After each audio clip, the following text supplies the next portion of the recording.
Coffee Angel's first day was St. Patrick's Day 2004, and I stood at the end of Howth Pier, a little mobile coffee unit serving coffee and pastries.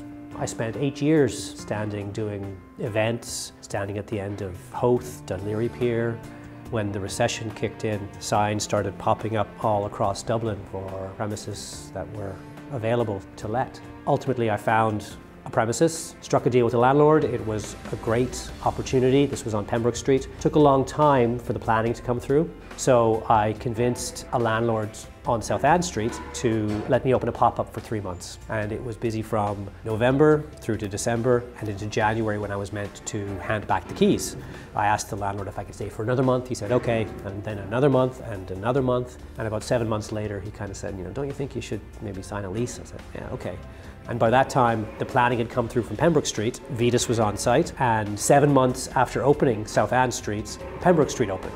So I went from no shops to 2 shops in the space of about 8 months.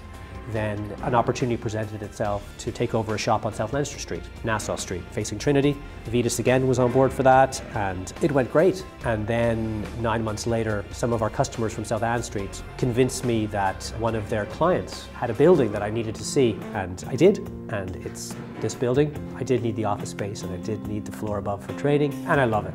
But the challenge of here, the fact that it was a beautiful Victorian building, given kind of planning restrictions, given the age of the building and all these kind of beautiful features, like we couldn't touch any of that stuff. So we kind of had a lot of zigging and zagging to do in terms of designing the place. Anatoly and Vetus and co, they had to come in and they had to totally respect and avoid any of the original features. So paneling coming up the stairs, everything that we've done in this place is around everything that existed. We haven't touched a single thing. But I mean, that was a bit of a challenge, certainly from a building point of view. What do we do? How do we make this work? Obviously, this is the 4th shop that Anatoly and his team have done for us. Whilst every shop has its own layout and its own quirks and its own designs, when you're selling coffee, there are certain things that don't change. You need water in, you need water out, you need electrics, you need a certain layout that works. Surfaces need to be durable, they need to be washable, they need to be presentable. So Vetus was there to tell us what was possible, to be honest in terms of what wasn't possible, and also find solutions to things that we needed. And certainly, I look at a building like this and I don't know how thick the floors are. I don't know what happens if we put a hole through the concrete. What am I going to hit? One of the early issues we had was really unsexy. It's like drainage. How do you get your water out of the building?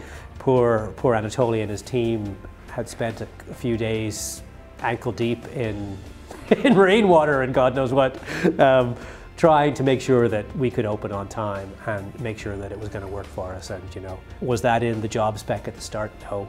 Did they take it on and resolve it for us? Yes. And they did it, and they didn't complain. They just got on with it like this was another day at the office. In terms of working with Vetus, it's very straightforward. And they're thorough. They're problem solvers. They're really nice guys. They get on with it. They're professionals, and they're tradesmen, I think, who are really proud of their work. And I think that's refreshing. There's no kind of curveballs. And I think that's really important when you're kind of working to a budget and a timeline. I'd have no hesitation recommending them, and I have done so. They take pride, they take care, and they make you feel that they're going to be there to get you across the line.